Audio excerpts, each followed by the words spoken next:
Have you ever tried to fix someone else's storm? Have you ever poured your heart into helping someone only to see your efforts vanish like a spark in the rain? Perhaps you offered thoughtful advice, extended a helping hand, or tried to lift someone's spirits, but they remained stubbornly stuck, unmoved by your kindness. It's a frustrating experience, especially for compassionate people who genuinely want to make a difference.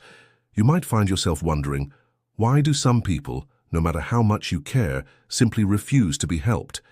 This question strikes at the heart of human connection, and today we're diving deep into it, exploring 9 distinct types of people who resist help for reasons ranging from stubborn pride to defensiveness, or even a tendency to twist your generosity against you. By understanding these patterns, you can better navigate where to direct your energy and protect your own peace. This exploration isn't about giving up on others or hardening your heart. Instead, it's about gaining wisdom to discern who is ready to grow and who might leave you exhausted, spinning your wheels. The Stoics, those ancient philosophers like Marcus Aurelius and Seneca, offer timeless guidance here. They taught that we can only control our own actions and intentions, not others' responses. With this in mind, we'll use their wisdom to frame our understanding of why some people push help away, helping you focus your compassion where it can truly take root.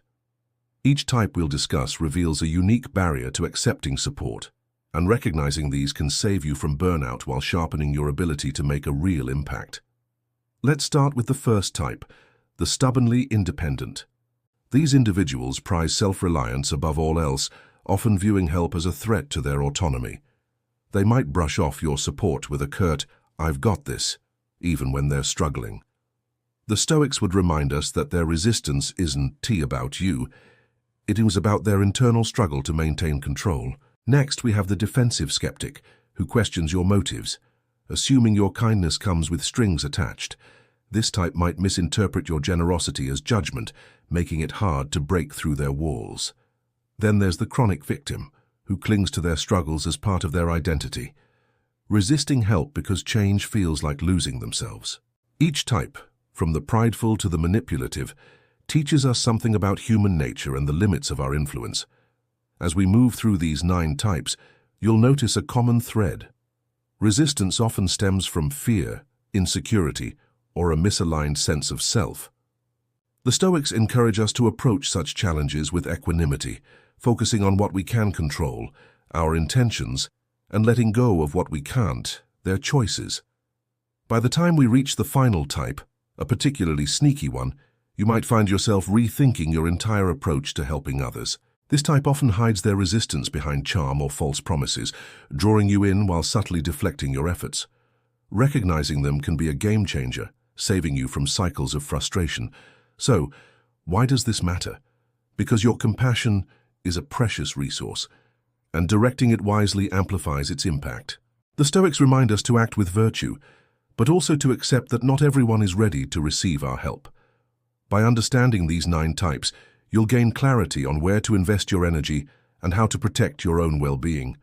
So, grab a cozy seat, maybe a warm drink, and let's unravel these insights together. Stick around. Those final revelations might just shift how you see your role as a helper. Ready to dive in? Let's get started. The spotlight stealer. Picture a moment we've all experienced. You're brimming with excitement, sharing plans for a weekend getaway or a small personal victory, when the person you're talking to interrupts with a heavy sigh. "Ugh, I never get to travel," they say, or "I'm stuck dealing with my own problems." Suddenly your joy dims, and the conversation pivots entirely to their world, their struggles, their complaints, their drama.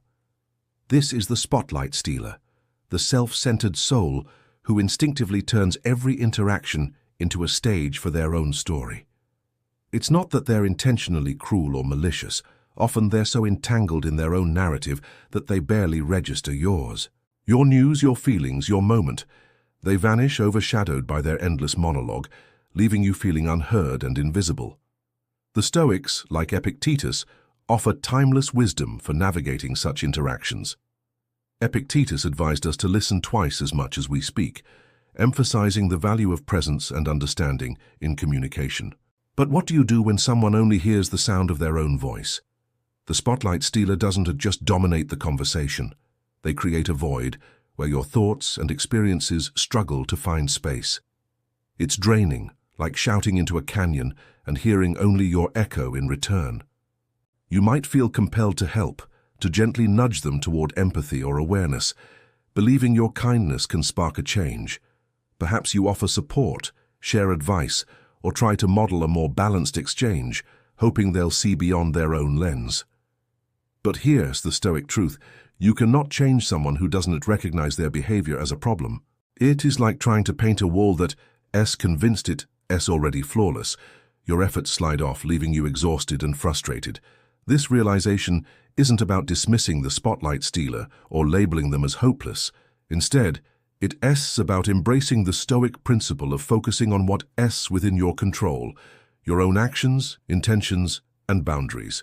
You can't force someone to listen or to value your perspective, but you can choose how much energy you invest in the exchange.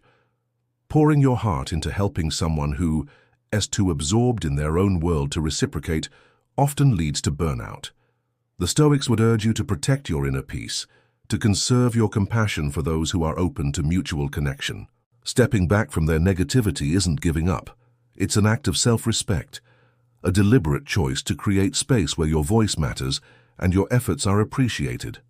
Recognizing the spotlight stealer's patterns can be liberating. Their self-centeredness often stems from insecurity, a need for validation, or simply a lack of self-awareness. But those roots are theirs to untangle, not yours. By understanding this, you free yourself from the cycle of trying to fix what isn't yours to repair. The Stoics teach us to act with virtue, kindness, patience, and understanding, but also to accept the limits of our influence. Sometimes the kindest thing you can do for yourself is to redirect your energy toward relationships that foster mutual respect and genuine listening. As we move forward, we'll explore another type who tugs at your heartstrings in a subtler, often sneakier way. These individuals might seem receptive at first, but their resistance to help reveals itself in ways that can catch you off guard. For now, reflect on the spotlight stealer and consider, where are you spending your energy, and is it nourishing the connections that truly matter? Your compassion is a gift. Choose wisely where it lands. The Favor Fisher. Empathy is a beautiful gift, a bridge that connects your heart to another's, allowing you to share in their joys, sorrows, and struggles without judgment. The Stoics, like Marcus Aurelius and Seneca, cherished this quality, seeing it as a cornerstone of human connection and a way to live virtuously within our shared humanity. But there's a type of person who can spot your empathy from a mile away and see it as an opportunity: the Favor Fisher. This opportunist approaches you cloaked in friendliness, showering you with warmth and praise, only to subtly shift the dynamic. Before you know it, they were leaning on you for favors they could easily handle themselves: a flat tire they were capable of fixing, a task they could manage alone, or a problem they frame as urgent but conveniently becomes your responsibility. These requests often come wrapped in guilt trips, with lines like, "You're the only one I can count on," tugging at your heartstrings and making you feel obligated. At first, helping feels rewarding. Your empathy drives you to lend a hand, and the gratitude they offer seems genuine. But over time, a pattern emerges. Every interaction brings a new minor emergency, and any hesitation on your part is met with subtle or not so subtle guilt. You might start to feel like the bad guy for even considering a pause, trapped in a cycle where your kindness is expected, not appreciated. The Stoics offer clarity here, reminding us that true kindness is more than just performing deeds. It's an attitude, a gesture, a lift for another soul, given freely and without resentment. They would argue that genuine friends seek help only in true need, not for every inconvenience they could resolve themselves. The Favor Fisher, however, thrives on exploiting your empathy, turning your willingness to help into a one-sided obligation. So, how do you spot the Favor Fisher and protect your compassionate nature? The Stoics would advise you to observe actions over words. Pay attention to the patterns. Does their crisis always require your intervention?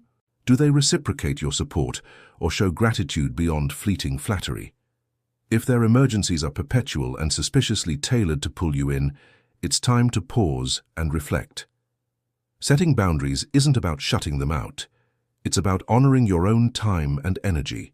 Saying no to their endless requests doesn't make you selfish. It is an act of self-respect rooted in the Stoic principle of focusing on what you can control, your own choices and intentions. You can't force someone to value your help or to take responsibility for their own challenges, but you can choose to preserve your peace. This approach aligns with the Stoic idea of living virtuously while accepting the limits of your influence. By saying no to the favor fisher, you're not abandoning compassion. You're redirecting it toward those who respect your boundaries and share in mutual support.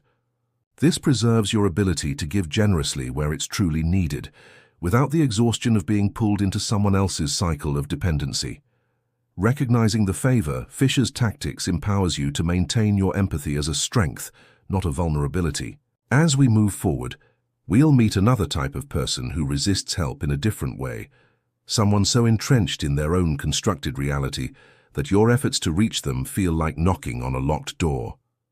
For now, reflect on where your empathy is flowing and whether it's being met with genuine connection. Your kindness is a precious resource. Choose to share it where it's valued, not exploited. The story weaver. Have you ever encountered someone who seems to live in a fairy tale of their own creation, weaving elaborate narratives about who they are and how the world works? These are the story weavers, individuals so convinced by their self-spun tales that they're blind to reality. The Stoics, with their unwavering commitment to truth, would view this tendency with concern. Thinkers like Seneca and Marcus Aurelius emphasize the importance of seeing oneself clearly, flaws, strengths and all, and learning from that unfiltered reflection. To them, hiding behind fabricated stories is like ignoring a gaping hole in your roof and then wondering why you were drenched when it rains. The story weaver's denial isn't malicious, it's a defense mechanism, a refusal to face uncomfortable truths that keeps them trapped in their own illusions. Imagine someone boasting, "I'm the best at this game," even as they've clearly lost, or insisting they're thriving while their life visibly crumbles. It's not deceit in the traditional sense, it's denial, akin to a child covering their eyes, believing it makes them invisible. Helping a story weaver feels like scaling a castle wall fortified by their own convictions. You might point out something as undeniable as water is wet, only for them to argue it's dry, their narrative so entrenched that facts bounce off like arrows.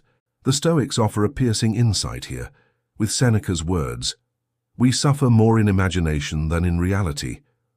For the story weaver, much of their pain is self-inflicted, born from clinging to a distorted version of the world rather than facing it head-on. Their struggles are often mind-made, and your efforts to help may falter until they're ready to peek beyond their illusions. Trying to guide a story weaver toward reality can be exhausting. You might offer gentle truths or practical advice, hoping to nudge them toward clarity, but their mental fortress often repels your efforts. The Stoics would remind us to focus on what we can control, our own actions and intentions, rather than trying to dismantle someone else's delusions. Sometimes, the story weaver's refusal to see reality stems from deep-seated fears or insecurities, and breaking through those walls may require professional guidance, such as therapy, to help them navigate their inner landscape. Your role isn't to storm their castle, but to stay grounded in truth, offering support without sacrificing your own peace. This approach aligns with Stoic wisdom. Act with virtue, but accept that others must choose their own path to clarity. Stepping back from the story, weaver's illusions doesn't mean abandoning them. It's about preserving your energy for moments when they might be ready to listen. The Stoics teach us to meet others with patience and understanding, but also to recognize when our efforts are like pouring water into a sieve. By staying anchored in reality, you model the clarity they might one day seek. Your compassion is valuable, but it's most effective when directed toward those open to growth, or at least willing to question their own narratives. As we move forward, we'll explore another type who resists help in a different way, someone who is allergic to owning up to their mistakes, deflecting responsibility at every turn. For now, reflect on the story weaver and consider, are you spending energy trying to rewrite someone else's narrative? Your truth is a powerful gift. Share it wisely, but don't let it drain you in the face of unyielding illusions. Stay grounded and keep your focus on what truly matters. The blame deflector. There is an old saying that captures the essence of the blame deflector. A person who never admits their mistakes is like a ship's captain without a compass, drifting aimlessly without direction. The blame deflector is a master at dodging accountability, always pointing the finger elsewhere when things go wrong. Missed a job interview.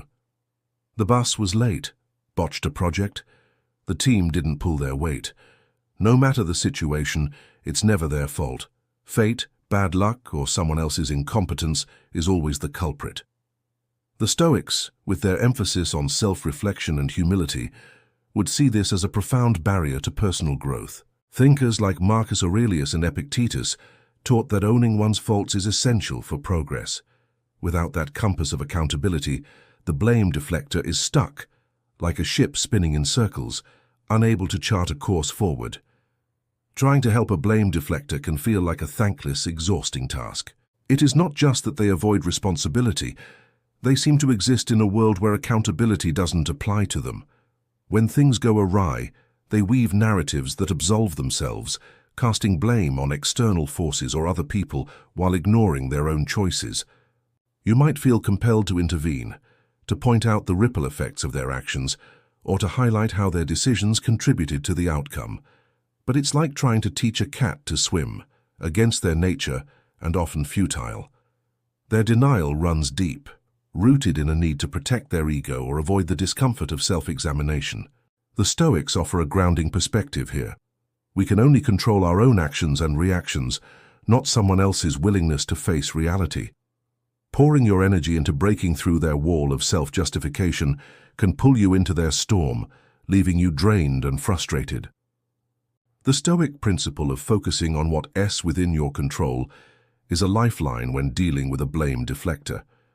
You might want to shake them awake, to show them how their refusal to own their mistakes keeps them trapped in a cycle of stagnation. But their resistance often stems from a deeper fear of vulnerability or failure, and no amount of reasoning can force them to confront it. Instead of exhausting yourself in their storm, the Stoics would urge you to protect your inner peace. This doesn't mean abandoning them entirely. It means recognizing that life itself is often the best teacher. Sometimes stepping back and letting them face the natural consequences of their actions is the most compassionate choice, allowing them the space to learn while you preserve your own energy. This approach aligns with the Stoic value of acting with virtue while accepting the limits of your influence. You can offer guidance or model accountability, but you can't make someone see what they're unwilling to acknowledge. By stepping back, you are not giving up. You are choosing to direct your compassion and effort where they are more likely to take root. The blame deflector's journey towards self-awareness is their own to navigate, and your role is to remain steady, not to drown in their denial. As we move forward, we'll encounter another type who resists help in a different way.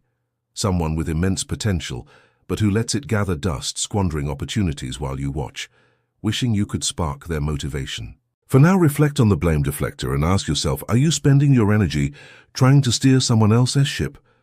Your wisdom and kindness are powerful. Use them where they can truly make a difference and keep your own compass steady. The dream delayer. Watching someone squander their talents is like seeing a beautifully bound book sit unopened on a shelf, its stories forever untold, gathering dust. This is the dream delayer, a person brimming with skills and potential, but lacking a map to guide them toward a meaningful future. Time slips by and they seem unbothered, drifting through life without a clear sense of direction. The Stoics, like Marcus Aurelius, saw this as a missed opportunity to shape one's destiny. The future depends on what we do in the present, Marcus wrote in his Meditations, urging us to seize the moment and channel our gifts toward a purpose that builds a brighter tomorrow. For the dream delayer, the absence of action today keeps their potential locked away, unrealized. The dream delayer isn't lazy in the conventional sense. They may be busy, even productive, but their efforts lack focus or intention. It's as if they have a green thumb, but never plant a garden, waiting for someone else to dig the soil or choose the seeds. You see their capabilities shining through, a knack for creativity, a sharp mind, or a natural charisma, and it's tempting to step in, to nudge them toward action with a heartfelt, You've got this. Take the first step. Sometimes your encouragement can be the spark they need, a gentle push to break their inertia and start building toward their dreams. A kind word or a shared vision can inspire them to take that first crucial step, turning potential into progress. Yet the Stoics offer a sobering reminder: you cannot carry someone else's journey. Marcus Aurelius advised, "Waste no more time arguing what a good man should be one." This wisdom applies here. Your role is to inspire, not to drag the dream delayer across the finish line. If they remain stuck, content to let opportunities pass, your efforts to push them may lead to frustration. Their inaction often stems from fear of failure, of the unknown, or of committing to a path. While you can offer guidance or model purposeful action, their choice to move forward rests with them. The Stoics teach us to focus on what we can control: our own actions, intentions, and growth. Pouring endless energy into someone unwilling to act can sap your own momentum, pulling you away from your own goals. Instead of exhausting yourself, challenge the dream delayer to take ownership of their path. Share ideas, offer a vision of what's possible, but let them pick up the tools. This approach aligns with Stoic principles: act with virtue, inspire others, but accept that their progress is their responsibility. By keeping your own growth first, you avoid the anxiety that creeps in when direction is absent, both for them and for you. Your energy is best spent on those ready to ride the tide of progress, who respond to your encouragement with action, however small. The dream delayer's untapped potential is a reminder of the importance of purpose and planning. As we shift focus, we'll meet another type who resists help in a different way. Someone who views life through a dark, pessimistic lens, where every opportunity seems doomed to fail. For now, reflect on the dream delayer and ask, are you investing your energy in inspiring those ready to act, or are you carrying someone else's unrealized dreams? Your encouragement is a gift. Direct it where it can take root, and keep your own path clear and purposeful. The gloom dweller. Some people navigate life with a permanent frown, as if they're trailed by a personal storm cloud, casting shadows wherever they go. These are the gloom dwellers, individuals who greet every conversation with a litany of complaints: money troubles, family drama, work stress, or an endless parade of misfortunes. No matter what solutions you offer, your words hit an impenetrable wall, as if they're clutching their problems like a familiar tattered blanket, unwilling to let go. The Stoics, with their focus on reason and resilience, would see this as a trap of the mind. Seneca once remarked, "He who laughs at the human race deserves better of it than he who mourns for it." For the gloom dweller, fixating on life's darkness blinds them to its light, and trying to help can feel like pouring water into a sieve. Your efforts simply slip through. As a compassionate person, you might feel drawn to brighten their outlook, to point out silver linings or suggest practical steps to ease their burdens. You offer advice, share optimism, or highlight possibilities, hoping to shift their perspective. But often the gloom dweller isn't seeking change. They're looking for an audience to validate their woes. It's like trying to tune a song that's stubbornly off-key. Their refusal to embrace hope throws off your own rhythm, leaving you drained. The Stoics offer a grounding insight here, with Seneca's words: "The more you complain, the less you obtain. Dwelling on grievances amplifies them, and the gloom dweller's resistance to solutions can pull you into their cycle of negativity, sapping your energy and disrupting your peace." This doesn't mean the gloom dweller is beyond help, but their readiness to change is key. Their pessimism often stems from a deeper fear of disappointment or a habit of defining themselves by their struggles. Trying to force optimism on them is like pushing against a locked door. They need to turn the key themselves. The Stoics teach us to focus on what we can control: our own actions, intentions, and emotional balance. While you can offer kindness and model a positive outlook, you cannot make someone see the light if they were determined to stay in the dark. Pouring endless energy into their complaints risks dimming your own spark, and the Stoics would urge you to protect your inner harmony by redirecting your efforts. Instead of becoming their sounding board, offer support that encourages agency, simple, actionable steps they might consider when ready. But if they cling to their grievances, it's wise to step back, preserving your compassion for those who see it as a gift rather than a platform for lament. This aligns with Stoic wisdom. Act with virtue, but accept that others must choose their own path. Sometimes time and life success lessons will teach the gloom dweller to appreciate what's in their cup. But that's their journey, not yours. By focusing on those ready to embrace the light, you amplify the impact of your kindness without losing your own balance. As we move forward, we'll explore another type who resists help in a different way. Someone who is always pointing the finger, deflecting responsibility at every turn. For now, reflect on the gloom dweller and consider, are you spending your energy lifting those open to growth, or are you caught in someone else's storm? Your compassion is a powerful force. Direct it where it can truly shine and keep your own harmony intact. The fault finder. Helping someone who perpetually blames others is like trying to steer a ship without a rudder, directionless and frustrating.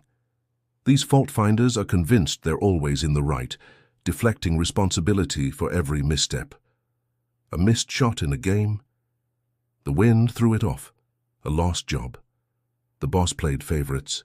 No matter the circumstance, the fault lies elsewhere, never with them. The Stoics, with their emphasis on self-reflection, saw this refusal to own one's flaws as a major roadblock to growth. Thinkers like Epictetus and Marcus Aurelius taught that true progress begins with looking inward, acknowledging imperfections and taking responsibility. The only thing we control is our response to what happens, Epictetus would say, reminding us that while we can't control external events, we shape our lives through our reactions. For the fault finder, dodging accountability keeps them stuck, unable to grow or learn. The challenge with fault finders is their inability to see the truth. Our choices and responses, not just external events, define our path. Their blinders block this reality, creating a world where they're perpetually the victim of circumstance. You might feel compelled to help, to gently point out that self-improvement starts with self-awareness, perhaps by sharing how owning your own mistakes has led to growth. But their resistance can be formidable. Your words often fall on deaf ears, dismissed as irrelevant or misguided. It's tempting to keep trying, to believe your encouragement can break through their defenses, but the Stoics would caution against this. They'd remind us that we can only control our own actions and intentions, not someone else's willingness to reflect. Pouring energy into someone entrenched in blame risks pulling you into their sea of confusion, draining your own clarity and peace. This aligns with past moments where you've navigated imbalanced relationships, feeling the weight of giving without reciprocity. The fault finder's refusal to take responsibility mirrors those dynamics, where your efforts to help were met with resistance or deflection. The Stoics offer a way forward. Focus on what you can control, your own growth and responses. You might offer a kind word or a subtle challenge to help them question their perspective. But if they're not ready to look inward, their journey remains their own. Life often becomes the ultimate teacher for fault finders, delivering lessons through lost friendships, missed opportunities, or repeated setbacks. These consequences may eventually spark the self-reflection they need, but that's not your burden to carry.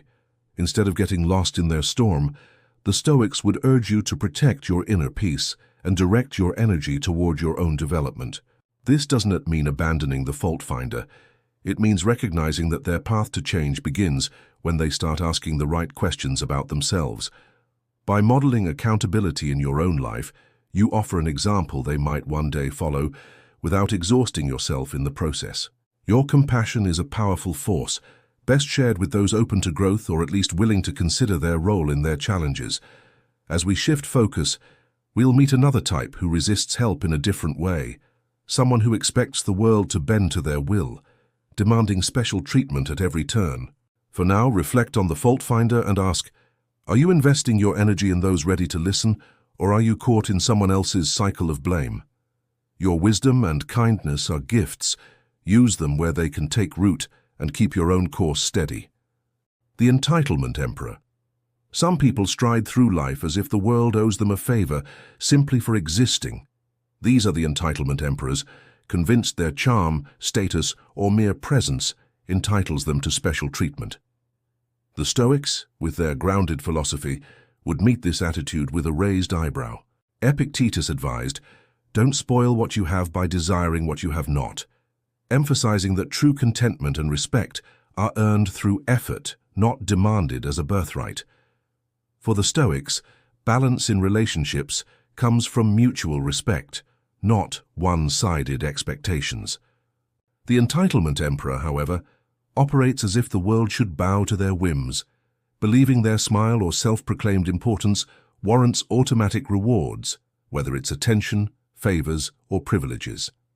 Trying to guide an entitlement emperor can feel like navigating a minefield. Your well-meaning advice, no matter how carefully offered, might be perceived as a challenge to their self-appointed throne. They often expect generosity without reciprocity, taking your time, energy, or resources while offering little in return, leaving you feeling used or undervalued.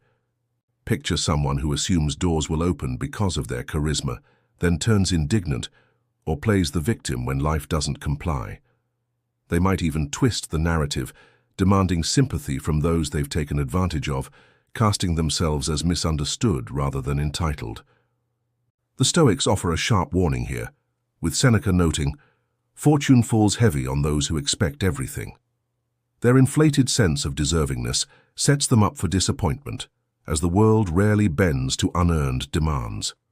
Helping an entitlement emperor is particularly challenging because their mindset resists accountability. They may dismiss your efforts to encourage humility or effort, seeing themselves as above such lessons.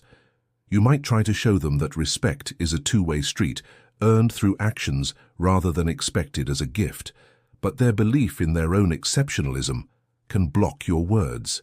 The Stoics would remind us to focus on what we can control, our own actions and boundaries, rather than trying to dethrone someone who clings to their illusions of grandeur. Pouring energy into changing their perspective can drain you, especially when they're more interested in maintaining their narrative than growing. Change often comes for the entitlement emperor, when life delivers hard lessons, lost opportunities, strained relationships, or the absence of the spotlight they crave. These moments of solitude or consequence can prompt the self-reflection they've avoided. The Stoic approach encourages you to protect your peace while dealing with such individuals. Offer kindness where it's appreciated, but don't let their demands pull you into their orbit. Setting boundaries isn't selfish. It is an act of self-respect that preserves your ability to give meaningfully to those who value mutual effort. By modeling humility and accountability, you may plant a seed for change, but their journey toward balance is their own.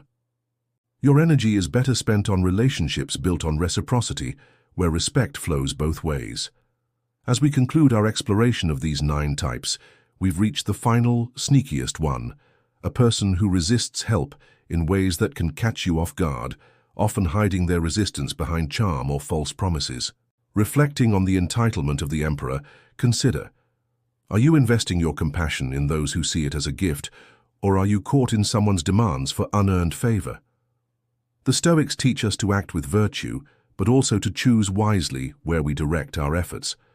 Save your energy for those who walk the path of mutual respect, and keep your own balance intact as you navigate life's complex relationships. The change resistor. Change can be a daunting journey, and no one embodies this struggle more vividly than the change resistor. Picture Tom, the co-worker who clings to outdated methods like a lifeline, even when new tools could cut his workload in half. Suggest a more efficient approach, and he digs in his heels, declaring, "This is how I've always done it." It is like trying to teach a cat to swim. No amount of coaxing or reasoning will get him to dive into the unfamiliar. The Stoics, with their clear-eyed focus on growth, saw this resistance as a barrier to progress. Seneca's wisdom captures it perfectly. He who is content with what has been done is an obstacle in the path of progress. To the Stoics, personal growth hinges on stepping out of your comfort zone and embracing the humility to admit there is room for improvement. Helping someone like Tom is a challenge because change is deeply personal. You can force a seed to sprout by shouting at the soil. It needs the right conditions and an internal drive to break through. The change resistor often clings to familiarity out of fear, whether it's fear of failure, loss of control, or the discomfort of learning something new. You might offer practical advice, share success stories, or demonstrate how a new approach could transform their work, hoping to spark a shift. But their resistance can feel like a brick wall, deflecting your efforts with stubbornness or excuses. The Stoics, like Marcus Aurelius, would remind us that we can only control our own actions and intentions, not someone else's readiness to evolve. Pouring endless energy into convincing a change resistor can leave you frustrated, draining your own momentum in the process. The Stoic approach offers a balanced way forward. Plant the seed of change, then step back. Offer a gentle nudge, perhaps by modeling the benefits of progress in your own work or sharing a small actionable suggestion, but don't exhaust yourself trying to drag them into the future. Tom's journey toward growth must begin with his own desire to move forward, an itch that comes from within. The Stoics teach us to focus on what we can control, our own commitment to progress and virtue. By embracing change in your own life, you become a living example of what's possible, quietly inspiring others without forcing their hand. This aligns with the Stoic principle of acting with purpose while accepting the limits of your influence. For the change resistor, change often comes when life's lessons, missed opportunities, inefficiencies, or the success of others highlight the cost of stagnation.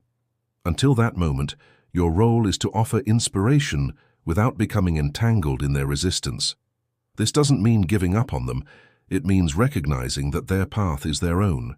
By focusing on your own growth, you preserve your energy and model the courage it takes to step into the unknown. The Stoics would encourage you to bloom where you're planted, channeling your efforts into relationships and endeavors where progress is welcomed. Reflect on the change resistor and ask, are you spending your energy pushing against someone's immovable stance, or are you nurturing growth where it's ready to take root? Your encouragement is a powerful gift. Direct it toward those open to progress and keep your own path forward clear. The Stoics remind us that true change begins within, and by living that truth you light the way for others, even if they're not yet ready to follow. Save your light for those ready to shine. We'd have reached the end of our journey through 9 types of people who resist help, from the spotlight stealers who hijack conversations to the change resistors who cling to outdated ways. Each type offers a profound lesson in discernment, teaching us that our kindness is a precious gift, not a tool to force transformation in others. The Stoics, with their timeless wisdom, guide us here, emphasizing that we can only control our own actions and reactions, not someone else's readiness to grow. Thinkers like Marcus Aurelius and Epictetus remind us to focus on what lies within our power, our intentions, our compassion, our boundaries, while letting go of what we cannot change, like another's willingness to accept help. This isn't about turning away from people or hardening our hearts. It's about choosing where our energy can truly make a difference, preserving our peace while offering support where it's valued. Your compassion is like a lantern, casting a warm glow that can guide those who seek it. But even the brightest light can't illuminate every corner, nor should it. Trying to fix those who resist, whether they're deflecting blame, dwelling in gloom, or expecting the world to bow, can dim your own shine, leaving you drained. The Stoics teach us to direct our light wisely, offering it to those who are open to its warmth, those ready to take a step toward growth. This discernment allows you to amplify the impact of your kindness, fostering connections that are mutual and meaningful. It's not about giving up on others. It's about recognizing that their journey is their own, and your role is to inspire, not to carry them. This wisdom is worth sharing. Think of a friend who's burning out, pouring their heart into helping someone who won't budge. Pass along this Stoic insight. Focus on what you can control and save your energy for those who value it. Encourage them to reflect on where their compassion is flowing and whether it is being met with openness or resistance. By sharing these lessons, you help others protect their peace while continuing to offer kindness where it can take root. If this journey through the 9 types has sparked a shift in how you approach helping others, let that spark grow. Consider affirming it with a simple declaration. I'm growing daily. It's a reminder to yourself and others that growth is a daily practice, rooted in intention and self-awareness. These reflections connect to the broader Stoic call to live with purpose and clarity. Each type we've explored, from the favor fisher to the entitlement emperor, highlights the importance of balancing compassion with boundaries.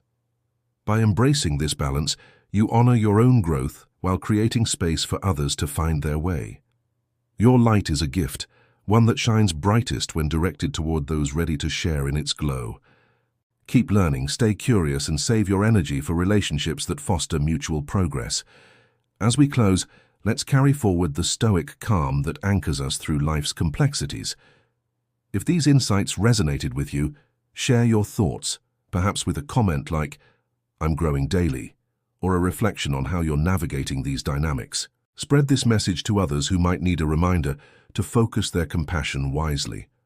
Let's continue this journey of growth, keeping our lanterns lit for those ready to shine and our hearts steady with stoic wisdom. Until next time, take care and hold fast to your inner calm.